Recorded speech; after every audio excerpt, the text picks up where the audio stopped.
and I think we'll kick off our webinar. My name is Ben Thompson, and I am the CEO and co-founder of Employment Hero. Today's webinar is Growth Goals, how to set your business up for success, and I'm thrilled to be joined by Carolyn Breeze, who is the General Manager for Australia and New Zealand of a fantastic payments business called GoCardless.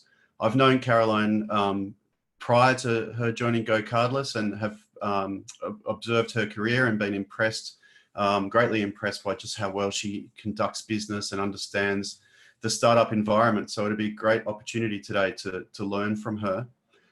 Carolyn is an experienced leader with more than 15 years in the technology sector, including extensive international experience within fintechs, e-commerce and telecommunications.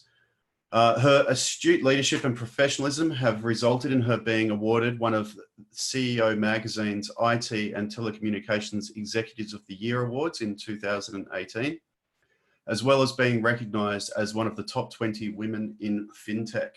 Thank you so much for joining us today, Carolyn. Yeah, thanks for having me.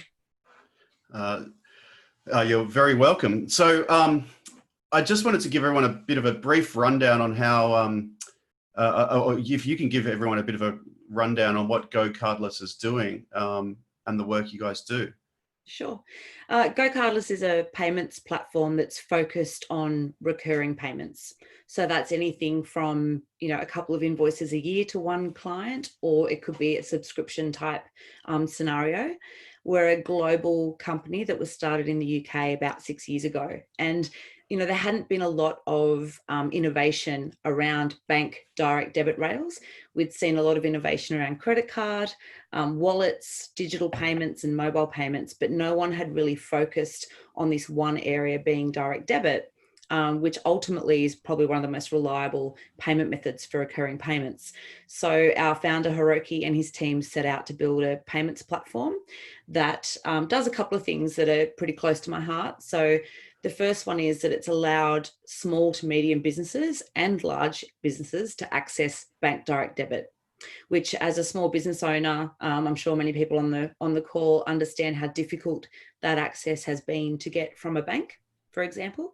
You usually have to put a reserve in place and things like that because you're actually pulling money out of somebody's account. So GoCardless has democratized that and made it accessible to businesses of all sizes. And as we know, it's small to medium businesses that need these types of efficiencies the most and these tools the most. And then on the large enterprise and international scale, they've bridged together the bank direct debit rails in each country to create one network so that you can offer direct debit as a payment method in those countries and settle back to your own bank account at home if you like, or bank accounts in those countries. And this had never been done before. And that's why payment methods like Visa and MasterCard and Amex and those types of schemes have been traditionally so popular, but also quite expensive. So yeah, we're on a mission to make it easier for people to get paid. That's fantastic. I love the work that you're doing, and particularly in these times, supporting SMEs or SMBs in when conditions are tough. And I know that there's been so much focus over the last few years about helping SMBs get paid faster. I know that government and large enterprise are under pressure to speed up and their payment terms for smaller businesses. But what you're doing gives them the ability to get paid faster, just by removing friction from payment processes. So like you, anyone that's helping SMBs is a friend of ours. So we're very, very pleased to have you on here. Just before we get off, we'll get into the questions. I just want to give people a quick overview of how we're going to approach today. It's going to be pretty laid back. We've got 6 questions. If people have, as we're talking through those questions, if people have particular questions that I'd like to ask either one of us, they can put those into the Q&A box at the bottom of the screen in Zoom, and we'll answer them at the end of the session or potentially during the session if we see something relevant come up at that point. We've also got a couple of polls that we'll launch along the way just to keep people informed of what others are thinking. So with that, we might jump into question 1. Today's session's all about growing your business, no matter what stage you're at. And my hope is that we can inspire people with what you've learned and what we've both experienced over the years. So I thought we'd start with one of my guiding principles, which is defining your why. As Simon Sinek put it in his book, Start With Why, very few people or companies can articulate why they do what they do. By why, I mean your purpose, your cause, or your belief. Why does your company exist? Why do you get out of bed every morning? And why should anyone care? Carolyn, are you familiar with that concept? And if so, what's your approach for defining why in your business and life? Yeah, very familiar with that approach. I'd like to start by sharing something more personal about me, which has guided my career to date and the choices I've made around what roles I take and who I work for. In my earlier days, I was with eBay for a few years and then with Braintree, and I worked out that the thing that got me out of bed, that got me excited, was working for organizations that were making something more accessible and creating a more inclusive environment, democratizing technology in some way. So if you think about eBay, they were allowing ma and pa sellers to compete with, big brands on a marketplace globally and removing barriers to entry for them. And then with PayPal, we moved money safely from one place to another and opened up international markets and new opportunities for businesses and made it safe for consumers. And GoCardless is very similar in that we're democratizing bank direct debit. And so when I approach roles, I make sure that the businesses and the organizations and their culture are squarely aligned with what excites me. And that's what keeps me going. And one of the special things about GoCardless, in addition to being that and doing those things, we also have 4 values that we live by and work by internally. And the first one of those is why, is to ask why. We also have take pride, be humble, and act with integrity. But the why is really key for us. It affects how we hire people. So we actually have a values fit interview along the way. We want people to really understand why they're coming to work at GoCardless, why we're doing what we're doing and where we're headed. But it also dictates or helps underpin the way we work together day to day. So we are up for challenging and understanding and being curious. Why do we do things a certain way? Why did we make that decision? Why do we think that's the best path forward? And I think it's not only important as a cultural value to make sure you get the right people who really buy into what you do and are therefore living their best work and doing their best work, but it also helps when times are tough, like the times that we've just had over the last few months. Understanding why you do what you do, what that higher purpose is and what your purpose is within that, helps give you direction and focus and patience and agility when things are really, really tough. Yeah, that's great.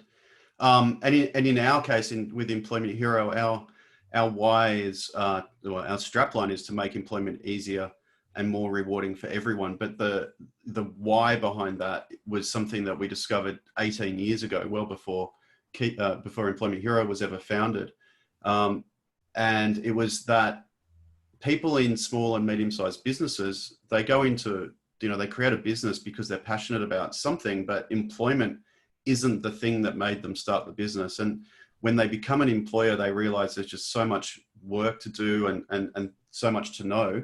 Yep. And very few businesses on the planet have those tools and experience to be great employers. And it's a universal problem that we're trying to solve, is to put the right tools and expertise into the hands of as many businesses as possible so they can employ more people confidently and compliantly.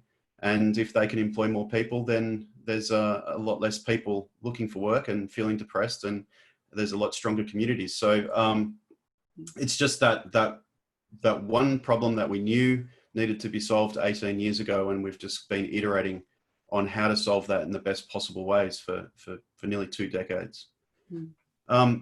So I might just jump into the second question, which is, how much difference do you think defining your why makes, and what advice can you give to businesses who are attempting to define their own why? Yeah, I think you hit the nail on the head when you were talking just then, how you mentioned, like, most businesses that I meet, they started because they were trying to solve something. they came across something they thought they could improve, make easier, or solve a real problem for clients or for businesses. And they're the ones that I think are most successful. And, you know, we get the pleasure of working with all types of businesses. You guys are the same, that do all sorts of different things. But the ones that stand out to me are the ones that can articulate exactly why they exist, what they solve, and what they're passionate about. And it's almost contagious. And, you know, then their customers buy into that passion as well and what they're solving. And then to partner with people to take the product to market or take the service to market is a lot easier as well. And I think being able to sit down as a business owner or a team and really understand how and why you're doing what you're doing then allows you to define who your best consumer, like your customer persona is, where your market is. Once you can define that problem and why you're doing it, it makes every other thing that you're moving towards so much easier. And do you have any advice on how to define the why, like how people can tease that out if that's what they're trying to do? Yeah, I think like just sitting down and going back to grassroots, so reflecting on why you started the business in the first place. Another thing that I think helps with why is talking to existing customers that you have about the difference that it's made in their life or their business for the product or service that you provide. And getting that, because sometimes we think we're doing one thing, but there's actually a knock-on effect and we're doing something else, or we're benefiting, you know, we are saving people money, but we're also improving efficiencies and, you know, giving them back 4 hours a week, for example. And so really understanding the benefit that the consumers are seeing and then being able to refine that and make sure that everybody in your business understands that value and that why and what they're sharing. So I think a little bit of reflection and some customer engagement as well, and really understanding what you think you're delivering. Obviously, it needs to be perceived the same way that you're actually delivering on that. Yeah. And I would also add that that it's so important to have the passion in the why as well, like a personal connection to that mission or why for the business. Mm-hmm. Because you know, having been in business for 20 years for myself, I know that I've been through dozens of occasions where it looked like the world was going to end. You know, it was really tough. And unless you're really passionate about delivering, you know, working on the problem that you're working on, the grit, the determination, and ambition just won't be there. And when you hit those hurdles, you might bounce off them rather than go through them. So, yeah, I would say when you're defining your why, look at the market need, understand what acute needs there are that you can help solve. But absolutely test, the number one test is this something that you're passionate about and that you're prepared to work on for the rest of your life? Because you probably will if you're successful. Yeah. Are you doing your life's work? That's the question, right? Are you doing your life's work? That's what gets you out of bed. And the other thing I would say around the why is you can't be everything to everyone. Don't get distracted by the shiny new toy. Be really focused and purposeful about that why and what you're trying to deliver. Yeah, that's great. So the next area to look at is which I think is vital for founders and leaders is getting the right people on the bus. Jim Collins said this or developed this concept in the book Good to Great. And the concept is first who, then what. Those who build great organizations make sure that they have the right people on the bus and the right people in the key seats before they figure out where to drive the bus.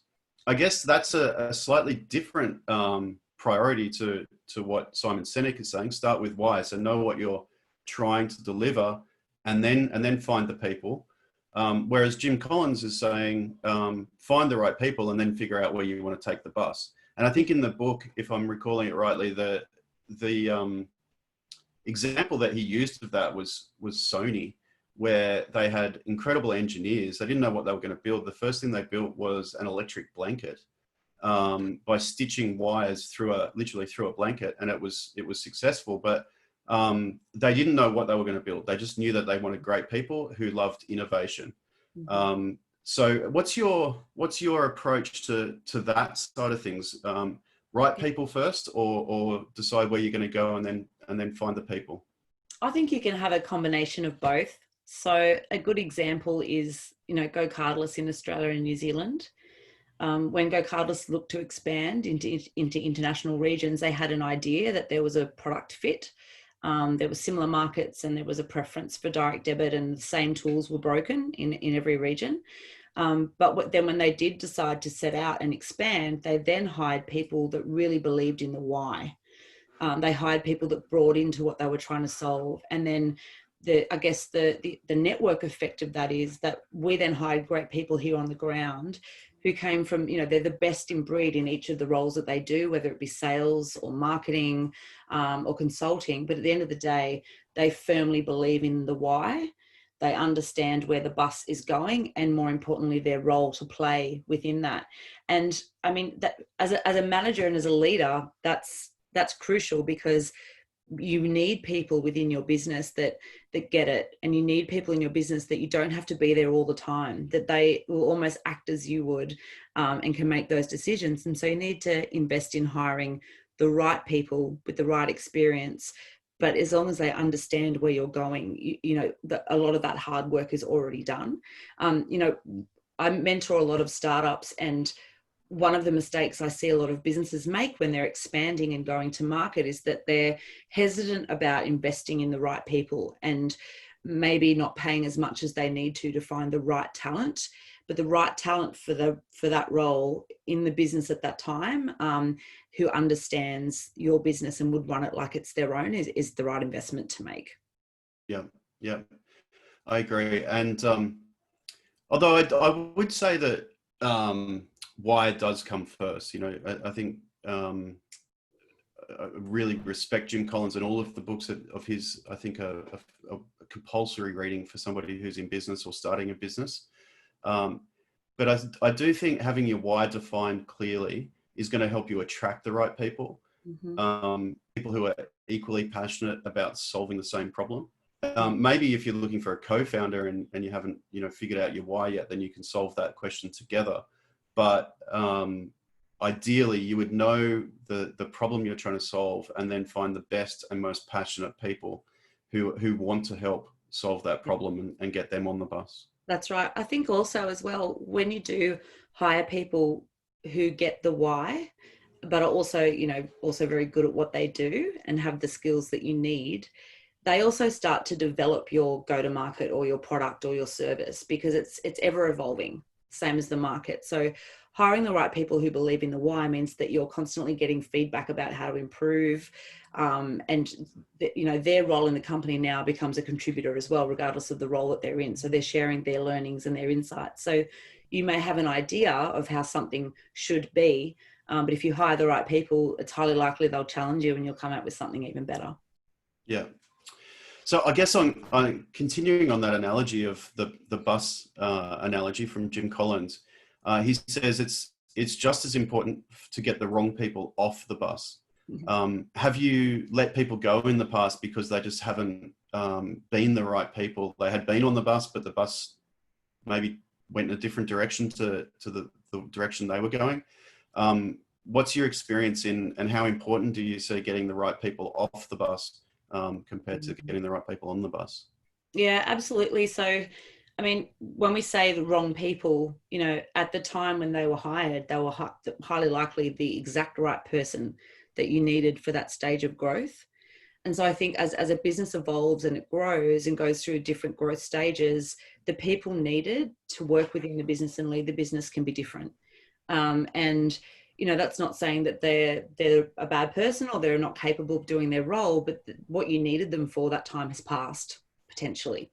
And so I'm a big fan of getting people off the bus quickly, if that's the case, because and it's hard. Like, it took me many years of opening the door and kicking people off the bus to become really comfortable with this, but they're not easy conversations to have. But at the end of the day, you're doing the right thing for the business. You're doing the right thing for your why. And ultimately, you're doing the right thing for the individual, because that role is no longer needed, or the business has outgrown them, or they've delivered and grown all they can. within that role in that business. And so it's time for them to go on and take on something else. So don't be afraid to have those conversations, as tough as they are. And, you know, I've seen organizations hold on to people because they were one of the first 5 or one of the first 10 that were there at the start. And that they just aren't right when that business hits its first 100 people or 200 people and takes a different tact. It needs a different level of skill at that time. Yeah, I agree. And it's unfortunate, but I agree with you that letting people go in the direction they need to go is it's a benefit to them. And yeah, it's rare that it's one of those times where it just doesn't work at all. So we've covered some foundational stuff around growth, you know, and I think these things are very, very important to get right. You're not going to grow quickly unless you've really defined your why, you know, what you're building, why you're building it, and what's going to get you out of bed every day. You've gone and found the right people to get on the bus and help you, or if we're using a boat analogy, you know, get on the oars and start rowing together in the right direction. And then we've also spoken about getting the wrong people off the bus. But let's dig a little bit deeper into some strategic plays related to growth. Whether you're launching a new product or launching into a new country, what are the first 3 steps to defining and creating a go-to-market strategy? And what's something you do to validate that it's hit the mark? It's a really good question, and it's a hard one because it's different for every organization in different verticals and obviously stages of their own growth. If I was to try and kind of get it down into 3 areas and think about the experience that I've had, like I'm normally the person that the business hires to do that expansion. So I'm usually that first person on the ground. I think one of it would be, again, going back to the why. So understanding what you're solving in that market or with that product and why you're delivering that. And also understanding your customer, the customer needs, and the customer persona. So what does that buyer look like? How are they making buying and purchasing decisions? And how should you then spend your money developing that new go-to-market in getting them at the right times, in the places, in the context of their everyday activity? I think that some businesses can make the mistake of thinking that they can just cookie cut a solution. So it's working here, so I'll just take it exactly as it is and I'll plop it into this market, or I'll develop this product the same way that I did. And that's not going to work. You know, you need to be a little bit more agile and be able to tweak and that product to fit the nuances of the local market. So that would be another one. I think a huge growth factor in every business that I have worked in has been partnerships. So once you understand your why, so the why of GoCardless is to help improve cash flow for small business and also improve recurring payment efficiency for businesses of all sizes. And so when we launched in markets, we looked at organizations that were doing the same thing or had the same motives or whys to their business. So we partnered with Xero as an example. So we're now the global bank debit partner for Xero in every market. And that's been game changing for us. In fact, when I started with GoCardless in Australia, I think there was only 3 people here on the ground at the time, yet we already had close to 2,000 customers. And a lot of those had come from our Xero partnership because we were helping them solve something that both organizations believed deeply in, and they had the reach that we didn't have in market yet. So that's a big tip that I would give anyone looking to expand into a new market. So understand the why and hire accordingly, understand the customer in that market and the differences about them and the customer persona, and then look at partnerships as a potential way to help you start to bed yourself into that market. Have you had any experiences where, whether it's at GoCardless or in previous roles, where you've helped launch into a new market and, you know, had the expectation it would work, but then got signals back that it's just not working and had to back out? I know personally with one of my other businesses, Power to Motivate, we launched into the UK and went really hard, and we got there, but we didn't get the same response that we thought we would, that we had got in other markets. And we just, in our case, we just stuck it out. It took probably an extra 18 months to get the product market fit that we wanted. And probably naively, we just stuck it out. Like we may have pulled back earlier and refined our product before re-entering the market. But what's been your experience in that way?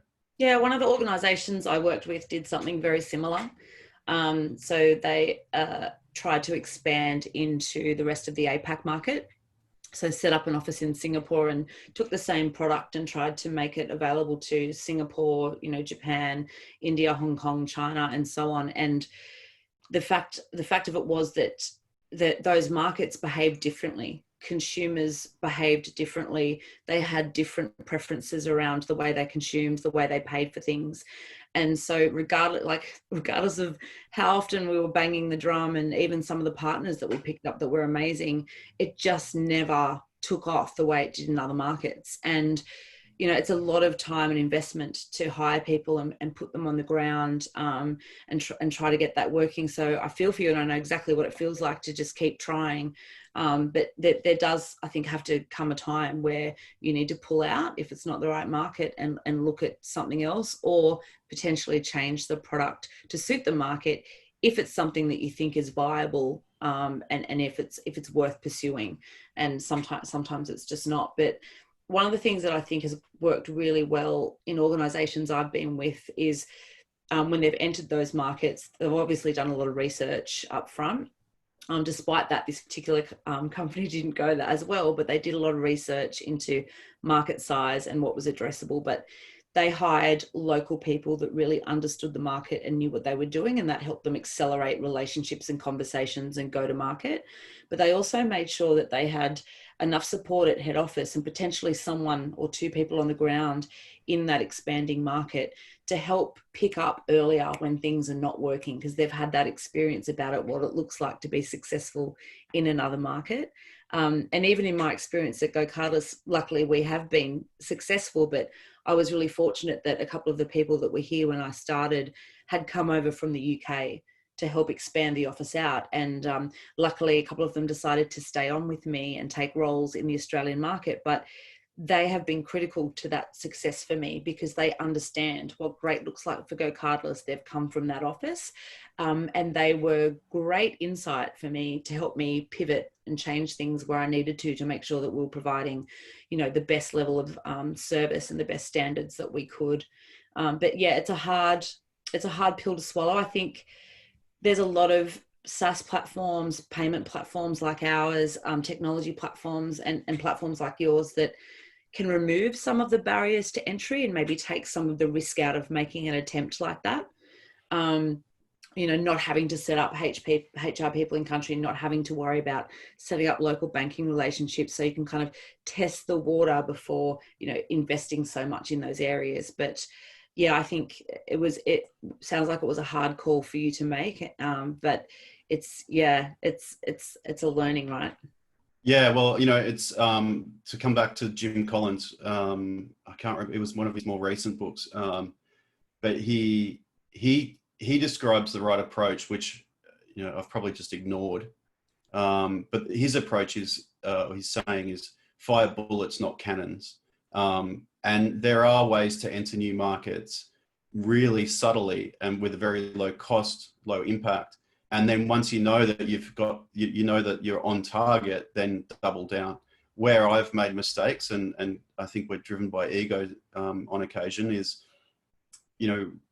let's go to the UK, let's hire 5 people, we're all in, and, huge expenses, and then things don't happen as fast as you want, and you've got to carry that cost until it all starts to work. But it would have been smarter to run some digital campaigns, watch the response rates, and then just slowly ratchet up from that point. So I think, fire bullets before you fire cannons is the right approach. It's interesting you say that. A lot of the, because we support a lot of SaaS companies, and a lot of the companies we work with, they actually enter the product into the country, so change it if they need to, but they'll release the product into that country, and they may invest in, say, marketing campaigns, so understanding their consumer persona in that country and targeting them that way.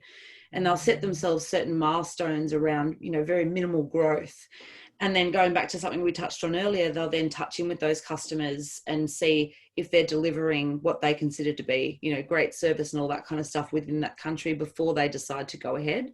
And I think, you know, with a lot of technology platforms, the world's becoming even flatter, and, Yeah. you know, you can enter a market that way and be there for a year or two before you put boots on the ground. Whereas, you know, maybe 10 years ago, the first step was, oh, we're moving to the US, so we'll get an office in San Fran and we'll hire someone over there and start from fresh. And yeah, it's become a very, very different landscape. Yeah, I think the remote first working that COVID has required Yeah.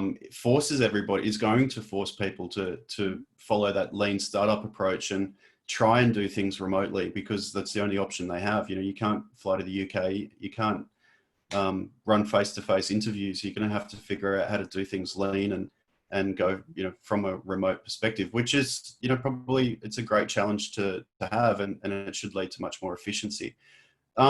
Look, just before we move into the next question, there's some live questions here that we've received, so we might just quickly run through them.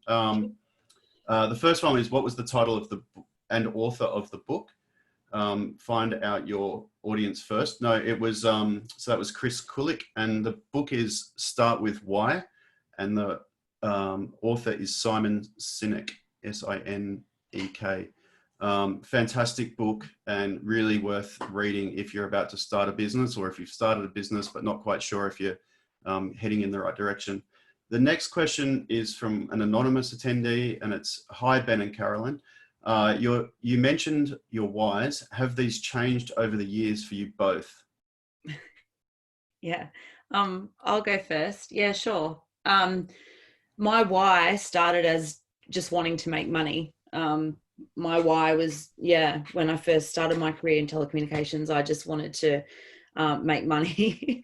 And I was working in telecommunications at the time, and moved into the business teams at Telstra and then at Vodafone. And I realized, meeting different businesses, the effect that managing costs and IT tools could have on their business. And so that changed over time. And then I fell into e-commerce at eBay. I was referred by someone that I'd worked with in telecommunications, and it was there. So this is like 8 years into my career, where I really started to understand the power of technology and the power of a double-sided network or platform like eBay, where you could have a material effect on someone's livelihood. And you know, there'd be one day that I'd be sitting in a meeting room, you know, talking to the likes of, say, the Good Guys, and there'd be another day I'd be sitting on a crate in someone's garage who sold car parts, having a cup of tea. And I enjoyed both equally as much. And that's when I discovered my why was to make sure that whoever I worked for was driving a technology that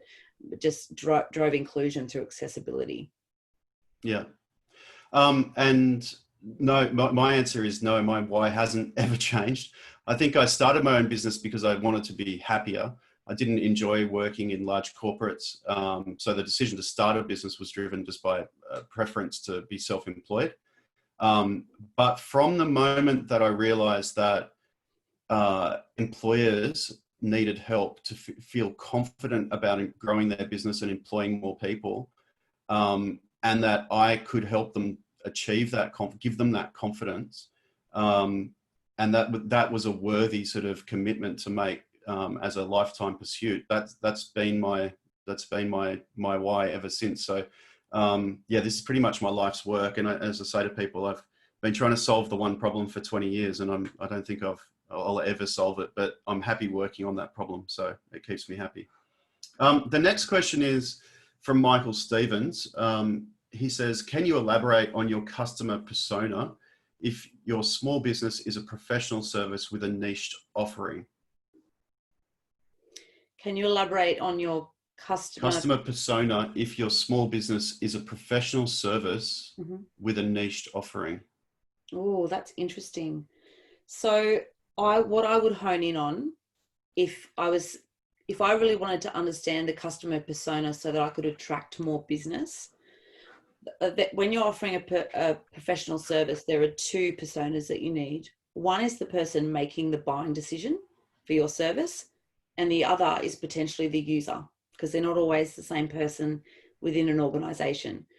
So I would think about the person making the decision to use you, and I would think about where they're finding information about types of products and services like yours, where the touch points are when they're deciding whether or not to invest in a service like yours or not, where they're getting information from. Are they hearing things on LinkedIn? Is it Facebook? Is it in different media that's specific to your industry? What other buying decisions are they making that could be the driving or compelling event at that time? So, for example, we look for organizations that are digitally transforming or that are moving to a new CRM or billing platform, because that's a great time for them to reassess their payment partners. And so have a think about that consumer persona, where they're finding information about you, what other buying decisions they're making, and then how you can target them based on that. And again, because what you're providing is a professional service, think that that consumer persona may be different for a user.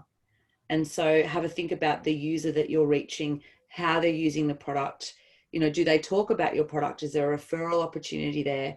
They're good ones to get feedback from as well, because ultimately they could be influencing either additional business or whether or not they keep your professional service on or not.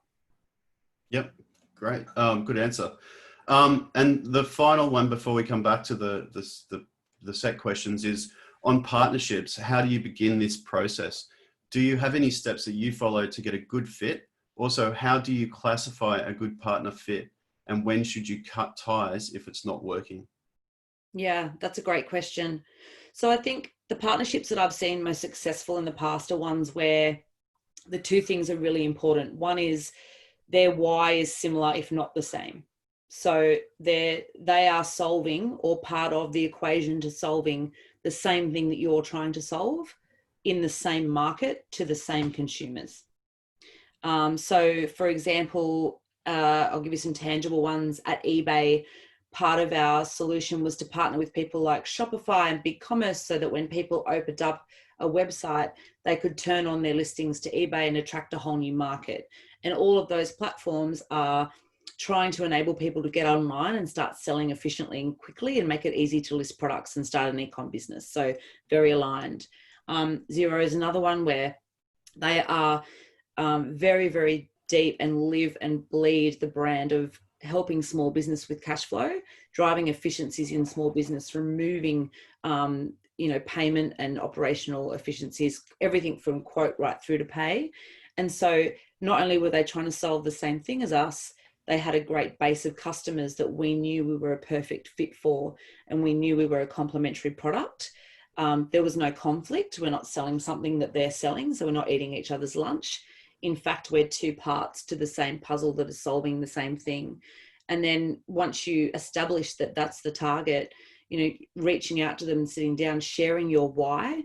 A lot of people start partnerships by talking about rev share and handovers and sales enablement and where my line crosses your line. But the ones that I've seen most successful are where both parties agree that their whys align, and that they have the same ethos and culture around the way they treat their consumers and their customers. And that then breeds into the agreement that you form with them.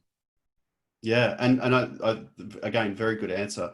In our case, just one example, we partnered with ANZ Bank, and Employment Hero was offered to all ANZ banking customers. The reason that partnership formed so quickly with such a huge organization, those types of partnerships can take years to develop, but in that case, it only took a few months. And it was just serendipity that we were there saying, well, employers have a problem. We want them to feel confident about employing people. They went and surveyed their customers and their SME customers in particular and said, well, what is it that stops you getting on top of your business and feeling confident about your business? And the answer that consistently came through was employment, understanding it and being good at it.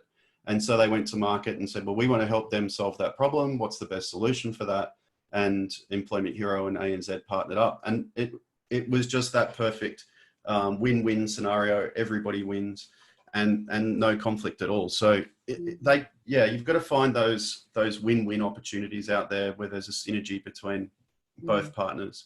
I think just on what you just said then, it made me remember something else that I think has made partnerships I've seen really successful, and you just kind of touched at them when you spoke about ANZ and the survey, why they made the decision, and then why ultimately the partnership was successful.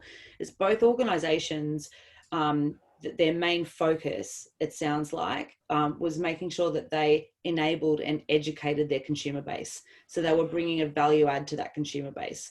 We've heard that this is a barrier for you. We hear that this is a concern. We're going to help educate you and give you the tools available in order to move past that and remove that barrier. And that makes a successful partnership. A partnership's never going to work if you just say to them, well, look, your customer is essentially my customer. It's the same customer suite that we're both after. Let's put a rev share model in place and introduce me to your customers. Like, there needs to be an overarching, again, that why, that purpose. And if it becomes about educating and adding value, then everyone benefits in that scenario. Yeah, couldn't agree more. Okay, let's get back to the questions we've prepared. This one, a slight change of tack. How important to success is bringing in external capital? When should businesses consider this? It's a funny one because, if you were to ask someone who is looking at bringing in capital or feels like they need capital in order to grow, they'll tell you it's the most important thing in their life at that moment. And then if you talk to somebody potentially who's brought in capital and it has moved past that, then they may tell you that they wish they hadn't. I don't think that it's important to bring in external capital in order to be successful. The only times I would consider bringing in external capital is if you needed that external capital to grow at pace or scale at pace, because there was a huge opportunity and you couldn't get there without resources that you couldn't afford or expansion that you couldn't afford on your own. And I would say that if I was a business and I had an opportunity like that, and, I could get there slowly, but there could be competitors in the market, but I saw an opportunity to run for it and all I needed was capital, then yes, that is a solution for you. And if you are looking at investment, I would be trying to find a strategic investor. So again, someone that potentially has the same customer in mind or is part of that same ecosystem. And not only does that mean that you'll get their learnings and there could be potential partnerships that stem from that or new markets that you can enter, but it also means that, longer term, if that, it could be a partner that may potentially invest more or may buy you.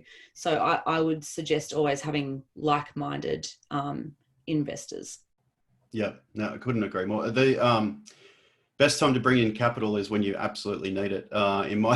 In my experience, there was a time where I sort of bootstrapped multiple companies and managed to cover a lot of ground, but just realized that I didn't have enough capital to keep feeding into those businesses to get them where they needed to be. And so I didn't have a choice. I had to go out and raise capital, and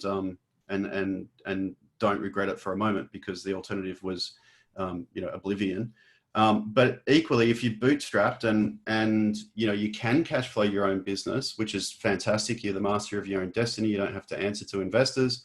It's a nice place to be. But if you can see that there's more opportunity than you can possibly get to, and that by raising capital, it would 10x the market that you can work in, or add the development capacity that you need to stay competitive, whatever it happens to be. That's the time to do it. It's and then it's a question of finding the right investor, as you say. Okay, so our final question is, what would your top 3 pieces of advice to business leaders who are looking to scale? What would your top 3 pieces of advice be? Yes, I think my top 3 pieces of advice would almost be a bit of a summary from today. So looking to scale, make sure, so we're assuming then that you're in business already, and that you've set your sights on exactly where it is that you want to scale. So it would be understanding the why and making sure that it fits with the scaling and that it all makes sense. Making sure that you've got the right people on the bus, so that you've got the right people employed that buy into the why, and are also the right skill set and the right people for that stage of growth. you know, you may have someone that's fantastic at their role, but have they actually worked in a scaling business before? Can they help you identify, you know, some of the teething errors that come with scaling a business? And if not, maybe they're not the right person at that time. And then the last one would be to look at ways that you can scale at, you know, more effectively at speed through working with different partners. And kind of underpinning all of that is again, understanding that consumer persona. Great points. Now, I did forget to launch the initial poll right back up there at the top of the webinar. I should have launched this one, which is, have you established your why? And so I have now launched it. You should be able to answer that if you're online. It looks, looks like we've got a couple more answers coming in, but I'll end that now and share the results. Most people haven't. 50% of people who responded have said no, but they would like to. And I guess I would encourage you all to, you know, I guess the Too Long Didn't TLDR version of Simon Sinek's book is on YouTube. Go and watch I think there's about a 10-minute video about discovering your why. Start there, and if you enjoy that, then read the book, Start with Why. But strongly encourage you to get that done as soon as you can. Now, I'll just share one last poll, which is just, has this been useful? And would you like to continue hearing from business leaders? Please give us that feedback so that we can continue structuring content that you find useful and engaging. We are always looking for ways to help the SME community grow and prosper, and it's our pleasure to put these events together, but we do appreciate any feedback and guidance you can give us. I think that brings us to the end of the questions. Thank you to everybody for watching today, and thank you, Caroline, for your time. Anything you'd like to finish with there? Is there a way that people can find you online or at GoCardless? Yeah, sure. Well, I just like to start by saying thanks for having me. It's nice to be invited to talk about things that, you know, that we all care about around business growth and really tactical stuff around scaling a business versus just having to talk about payments all the time. So I really enjoyed it. And, you know, I think these types of webinars are really worthwhile. And if you can walk away with 1 or 2 tips, it's great. I know a lot of our questions and conversation was broad, and it's hard when there's such a large group. I'm sure there's questions and things that you would love to have answered personally. I was saying to Ben before we started today, I'm more than happy to take personal questions and to spend calls and time with people if they want some more one-on-one time with me. But yeah, thanks for having me. I'm hopeless on Twitter. Please don't contact me there. I don't look. Someone else does that for me. It's so bad. I'm great on LinkedIn, and you can obviously find me at GoCardless. But yeah, feel free to reach out if you have any more questions for me. Fantastic. Thank you so much for your time and your knowledge. I look forward to catching up with you. And to everyone, thank you for participating. We'll bring you more content, and yeah, stay strong and compliant with social distancing measures. We need to keep this thing under control. All right. Have a great afternoon, everybody. And thanks again, Carolyn. Pleasure. Thanks, Ben. Cheers. Thanks, team.